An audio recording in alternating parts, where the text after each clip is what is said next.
Welcome back. Throughout the pandemic, doctors have been urging their patients to take care of their health and stick to their appointments.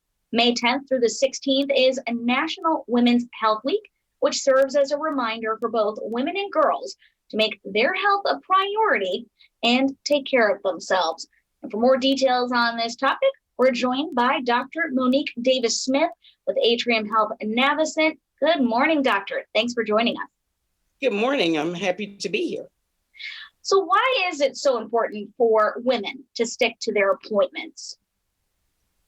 So it is important for women to sustain and maintain their health for various reasons. And the points that I'll expound on are really because women are the bedrock typically of households. And for women to maintain their health, it helps in sustaining the health of their family. Unhealthy woman in the house will lead to perhaps unhealthy children and perhaps an unhealthy partner as well. Okay. So what are some steps that we as women can take to better our health? So, frequently people would hear that apple a day keeps the doctor away. And I'm like, not quite true. So getting good sleep, eating a healthy, well-balanced meal several times a day, and getting good exercise. So regular exercise, watering yourself, drinking water mostly as your beverage of choice, and getting those vegetables and fruits in are some things to do to help sustain and prevent disease. Okay.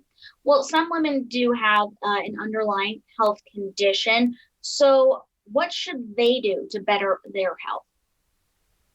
So people with underlying health disease should have regular appointments with their primary care physician.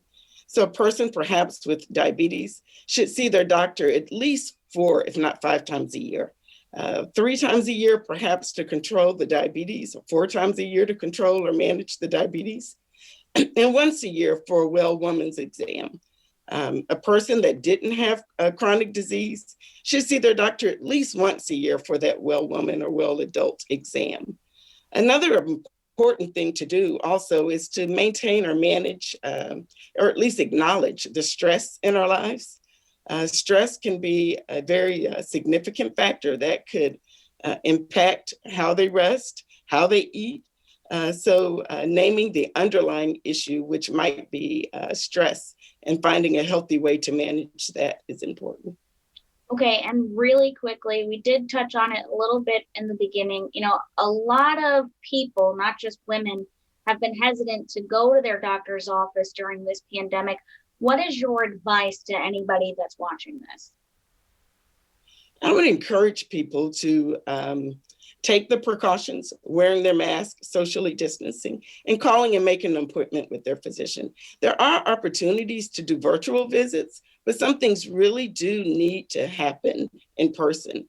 So I would encourage people to not delay or put off managing chronic disease or managing acute symptoms that may have developed over this past year. Just getting a refill on medications may not be sufficient. You might need to follow up and get lab work done and follow up or evaluate and see what some of those abnormalities might be in the labs, in your weight, in your sleep pattern. So I would encourage people to follow up and get a face-to-face visit, ideal, and if not a face-to-face visit, a virtual visit, at least with their primary care doctor. All right. Well, Dr. Monique Davis Smith with Atrium Health Navicent, thank you so much for joining us this morning. Thank you. I was glad to be here. And we will be right back.